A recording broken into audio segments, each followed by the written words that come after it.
Welcome to फरिया between frame 176। So guys, कैसे हो आप सब लोग।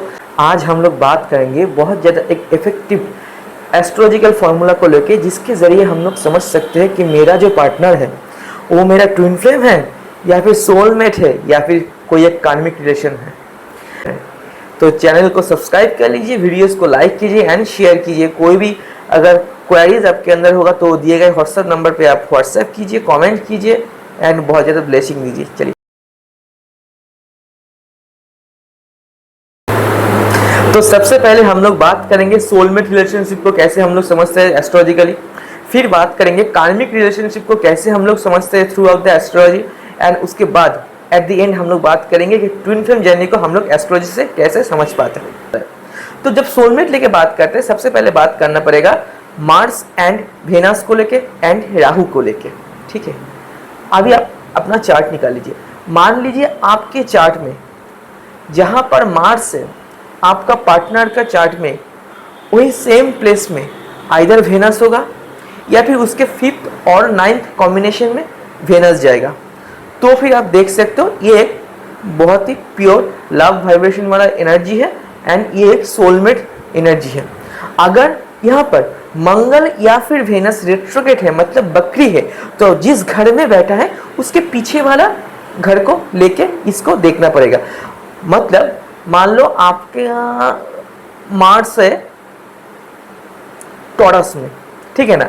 अभी टॉरस में मार्स है तो आपका जो पार्टनर होगा, अगर वो सोलमेट में होगा आपके साथ रिलेशनशिप में, तो फिर उसका वेनस आइदर टॉरस में जाएगा या फिर भार्गो में जाएगा, मतलब उसके 5th में जाएगा, या फिर टॉरस के 9th में, मतलब वो कैप्रिकॉन में जाएगा।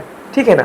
अभी मान लो यहाँ पर मार्स आपका रेट्रोग्रेड है, मतलब बकरी है, तो बकरी ग्रह क्या करता है, रेट्रोग्रेड ग्रह हमेशा धीरे धीरे रिजल्ट देता है और पीछे का जिस घर में बैठा है उसके पीछे के घर का रिजल्ट ज्यादा खींच के लाता है। ये तो आप लोगों को मालूम है। तो इसीलिए अगर मार्स यहाँ पर रेट्रोग्रेड है तो आपका रेट्रोग्रेडेड मार्स अगर टॉरस में है तो उसको आपको एरीज में बैठा के देखना पड़ेगा। तो फिर इन दैट केस आपका पार्टनर का वेनस आइदर लियो में होना चाहिए, नहीं तो सैजिटेरियस में होना चाहिए, नहीं तो एरीज में होना चाहिए। देखो, और एक देखना पड़ता है कि आपका जहां पर वेनस बैठा है, आपका पार्टनर का सेम हाउस में आइदर राहु होगा या फिर उसका 5th और 9th में राहु जाएगा। मतलब आपका अगर एरीज में वेनस बैठा है तो आपका पार्टनर का लियो में या फिर सैजिटेरियस में या फिर एरीज में राहु का प्लेसमेंट होना चाहिए। तो ये एक पास्ट लाइफ लव वाइब्रेशन है और दोनों सोलमेट जर्नी में है। बहुत ज़्यादा प्यार रिलेशनशिप रहने वाला है, आगे जाकर भी ये रिलेशनशिप पक्का रहने वाला है और आप आगे बढ़ सकते हो। अभी कार्मिक रिलेशनशिप, अगर कार्मिक रिलेशनशिप को समझना चाहते हो तो आपको देखना पड़ेगा मार्स एंड राहु का एनर्जी और उसके साथ वेनस एंड केतु का एनर्जी। मतलब आपका जहां पर मार्स होगा, आपके पार्टनर का उसी हाउस में राहु होगा या फिर उसके 5th और 9th हाउस में राहु होगा। मतलब आपका अगर मान लो एरीज में मार्स है तो आपका पार्टनर का एरीज में ही राहु होगा, नहीं तो उसके 5th मतलब लियो में और उसके 9th मतलब सैजिटेरियस में राहु होगा। तो फिर ये एक कार्मिक रिलेशनशिप है। या फिर आपका मान लो वेनस है एरीज में, तो आपका पार्टनर का आइदर एरीज में केतु होगा, नहीं तो उसके 5th मतलब लियो में और सैजिटेरियस में केतु होगा। अगर ऐसा होता है तो आप मान लो ये एक कार्मिक रिलेशनशिप है और आपको बहुत जल्द यहाँ से निकालना चाहिए, नहीं तो ये रिलेशनशिप ज़्यादा दिन तक स्टे कर नहीं पाएगा और ये ब्रेकअप होना एकदम कन्फर्म है। तो देखिए, इसके ज़रिए आप पूरी तरीके से ये कन्फर्म कर नहीं लीजिएगा कि आपके साथ रिलेशनशिप कभी नहीं टिकेगा, क्योंकि रिलेशनशिप चलने के लिए इसके साथ साथ नवांश कुंडली को भी देखना पड़ता है, सोल सिग्निफिकेंट प्लैनेट का डिग्री को भी देखना पड़ता है एंड 5th हाउस को भी देखना पड़ता है, जो ओवरऑल लव एनर्जी को दर्शाता है। लेकिन क्योंकि आप जानना चाहते हो, क्योंकि देखो बहुत लोग, हर एक के जीवन में सोलमेट किस्मत में नहीं होता है और ट्विन फ्लेम तो हर एक का होता ही नहीं है, ठीक है ना। तो बहुत लोग के जीवन में कार्मिक के साथ ही पूरा लाइफ निकालना पड़ता है। तो आप मतलब हो सके आपका पॉजिटिव कार्मिक सोलमेट हो। ये कैसे हो जाएगा? मान लो अगर आपका जो मार्स है उसका सेम हाउस में राहु आ जा रहा है या फिर 5th और 9th में आ रहा है वहां से, तो फिर ये तो कार्मिक रिलेशनशिप हो गया, चलो मान लीजिए।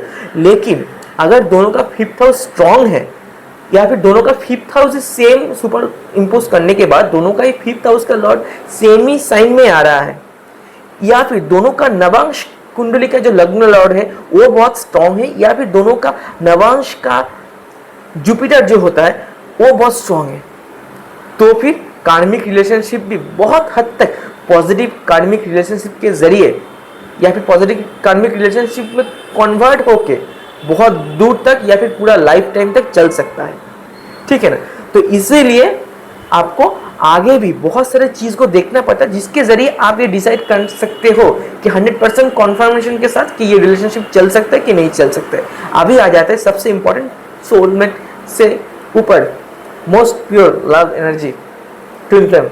ट्विन फ्लेम को कैसे समझते हैं? देखो, ट्विन फ्लेम जर्नी एक ऐसा जर्नी होता है जहां पर एक सोल दो डिवीजन में डिवाइड होता है, मतलब एक सोल का एनर्जी दो अलग अलग हिस्से में जाता है, दो अलग अलग बॉडी में। इसीलिए ट्विन फ्लेम जर्नी को जब हम लोग एस्ट्रोलॉजी से समझना चाहते हैं, सबसे इंपॉर्टेंस देना चाहिए सोल सिग्निफिकेंट प्लैनेट को। मतलब आप जब इस धरती पे आए हो, इस बॉडी में जब आत्मा का मतलब प्रवेश हुआ था, जब आप धरती में आए थे, जब आपका बर्थ हुआ था, तब कौन सा सोल एनर्जी सबसे हाई वाइब्रेशन में था और आप क्या एलिमेंट लेके पैदा हुए हो, ये होता है आपका सोल सिग्निफिकेंट प्लैनेट। तो आपका सोल सिग्निफिकेंट प्लैनेट और आपका पार्टनर के सोल सिग्निफिकेंट प्लैनेट एंड उसके साथ पास्ट लाइफ कनेक्शन, मतलब फिफ्थ हाउस का कॉम्बिनेशन एंड केतु का प्लेसमेंट, ये जब कंफर्म हो जाता है तभी आप बोल पाते हो कि सामने वाला पार्टनर आपका ट्विन फ्लेम है या फिर नहीं है।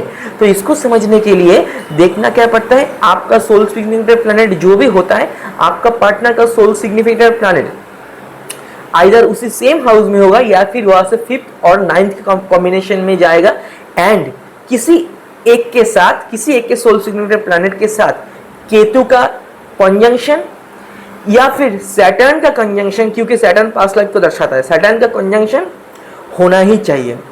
अभी उसके बाद आप जैसे सोलमेट में हम लोग देखते हैं मार्स एंड वीनस की एनर्जी या फिर राहु और वीनस की एनर्जी, ये भी आप देख सकते हो, लेकिन मेन बेसिक फंडा सोल सिग्निफिकेंट प्लैनेट से ही समझा जाता है। इसको कैसे समझे? मान लो किसी एक का सोल सिग्निफिकेंट प्लैनेट कैंसर में है, कर्कट राशि में, तो आपका जो पार्टनर होगा, जो आपका ट्विन फ्लेम होगा ना, उसका सोल सिग्निफिकेंट प्लैनेट उससे आइदर कैंसर में ही होगा, या फिर उसका फिफ्थ जो बनता है मतलब स्कॉर्पियो में जाएगा, या फिर उसका नाइन्थ जो बनता है मतलब पाइसिस में जाएगा, ठीक है ना, ऐसे देखा जाता है। और किसी एक का सोल सिग्निफिकेंट प्लैनेट के साथ केतु का कॉम्बिनेशन रहेगा या फिर सैटर्न का कॉम्बिनेशन रहेगा।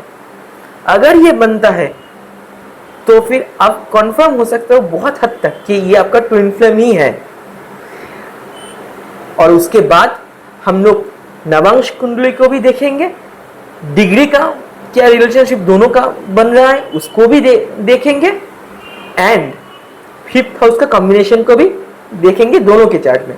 तब उसके बाद 100% श्योरिटी ये हो जाता है कि ये ट्विन फ्लेम है।